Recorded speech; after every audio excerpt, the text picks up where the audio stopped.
दोस्तों ये कहानी है एक ऐसे लड़के की जो कि पढ़ाई में एवरेज था। दिन भर दोस्तों के साथ टाइम पास करना, मोबाइल चलाते रहना उसकी आदत थी। घर पर उसकी माँ की तबीयत भी ठीक नहीं रहती थी और वो ठहरे गरीब परिवार से, और घर की हालत बद से बदतर थी। यानी अगर कोई मेहमान आ भी जाए तो उसके बैठाने तक की जगह वहां नहीं होती थी। एक बार उसका दोस्त उसे बुलाने के लिए आया कि चल कहीं चलते हैं। तो वो दोस्त पहली बार उसके घर पर आया था तो घर की हालत को देखकर दंग रह गया। तो उसने पूछा, क्या तू यहाँ पर रहता है? बोले हाँ मैं यहाँ पर रहता हूँ। क्या ये तेरा घर है? बोला हाँ ये मेरा घर है भाई। बोला तू ऐसे हालातों में रहता है? बोला हाँ मैं ऐसे हालातों में ही रहता हूँ। क्यों, क्या हुआ? थोड़ी देर तक तो उसका दोस्त चुप बैठा रहा, लेकिन फिर वो बोला वाह वाह मेरे दोस्त वाह, तेरी घर की हालत बस से बदतर है।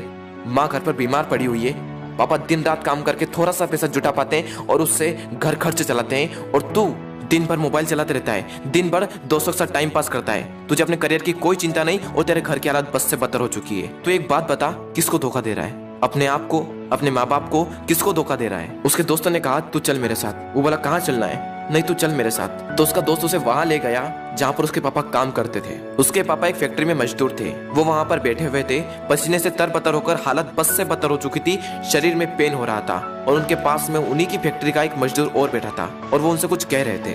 और वो कह रहे थे कि यार मेरी पत्नी घर पर बीमार है, इलाज कराने के लिए पैसे भी नहीं है। मैं दिन रात मेहनत करके सिर्फ 2 वक्त की रोटी जुटा पाता हूँ और उससे सिर्फ घर का खर्च चलता है और कहीं पैसा बच ही नहीं पाता। अभी तो बेटे के स्कूल की फीस भी भरनी है। यार इससे बेहतर तो मौत ही है।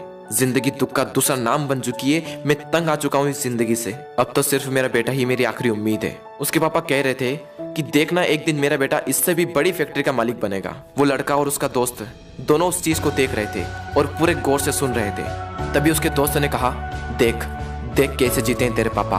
तेरे पापा तेरे से कितनी उम्मीद लगाए बैठे हैं, देख जरा एक बार। लेकिन क्या तुझे लगता है कि इस तरह से तो उनकी उम्मीदों पर खरा उतर पाएगा? एक बार तो अपने पापा की हालत को देख कि कैसे जीते हैं, और एक बार तो अपनी हालत को देख कि तू कैसे जीता है। वो 2 कौड़ी का मोबाइल तेरे पापा से पढ़कर है। वो 2 कौड़ी की लड़कियां जो जिंदगी में सिर्फ कुछ पलों के लिए आती है और फिर चली जाती है, वो तेरे पापा से पढ़कर है। वाह मेरे दोस्त वाह, ये तो सिर्फ कुछ दिनों के लिए आएगी और फिर चली जाएगी। अरे बदल अपने हालातों को। यह सब देखकर और यह सब सुनकर उस लड़के के खून के आंसू टपक गए, और उसने उसी वक्त निश्चय किया कि जिस फैक्ट्री में मेरे पापा काम करते हैं, आने वाले 5 साल के अंदर अंदर इससे भी बड़ी फैक्ट्री का मैं मालिक बनकर दिखाऊंगा। और उसके अंदर से चीख उठी थी कि मुझे कंपनी का मालिक बनना है, एक बहुत बड़ी कंपनी का मालिक बनना है, नौकर नहीं बनना है। और जैसे ही उसके अंदर से ये चीख निकली, वो दिन के लगातार 10-10 घंटे पढ़ने लगा। उसके दिमाग में सिर्फ एक ही लक्ष्य कि बहुत बड़ी कंपनी का मुझे मालिक बनना है, और उसके लिए मुझे क्या करना होगा? उसके लिए मुझे पढ़ना होगा, और मैं पढ़ूंगा। कोई माई का लाल ऐसा नहीं है जो मुझे रोक सकता है पढ़ने से। और आखिरी के सिर्फ 1 महीने में पढ़कर पूरे स्टेट में टॉप कर दिखाया। सब लोग हैरान हो गए कि ये कैसे हो गया। सबकी आंखें फटी की फटी रह गई। सब लोग दंग रह गए कि हाउ इज दिस पॉसिबल। जब उसका इंटरव्यू हुआ और उससे पूछा गया कि ये सब कैसे हुआ, तब उसने कहा कि मुझे जिंदगी में कुछ नहीं चाहिए, मुझे तो सिर्फ अपने पापा के सपनों को पूरा करना है। मेरे पापा का सपना है कि जिस फैक्ट्री में वो काम करते हैं उससे भी बड़ी फैक्ट्री का एक दिन में मालिक बनकर दिखाऊं। सिर्फ इसी सपने को लेकर मैं इतना पढ़ पाया और अपने प्रदेश में फर्स्ट आ पाया। दोस्तों हो सकता है कि आप इस कहानी की शुरुआती पार्ट को अपने आप से रिलेट कर पाओ। इंडिया में मैक्सिमम लोग या तो मिडिल क्लास फैमिली से बिलोंग करते हैं या फिर पुअर फैमिली से बिलोंग करते हैं। हर बच्चे के पापा बहुत ही संघर्ष करके उसे पढ़ाते हैं। हो सकता है आपके घर की भी यही हालत हो। उस कहानी में उस लड़के ने रियलिटी को एक्सेप्ट करा और अपने हालातों को बदल दिया। लेकिन क्या आप रियलिटी को एक्सेप्ट करते हो?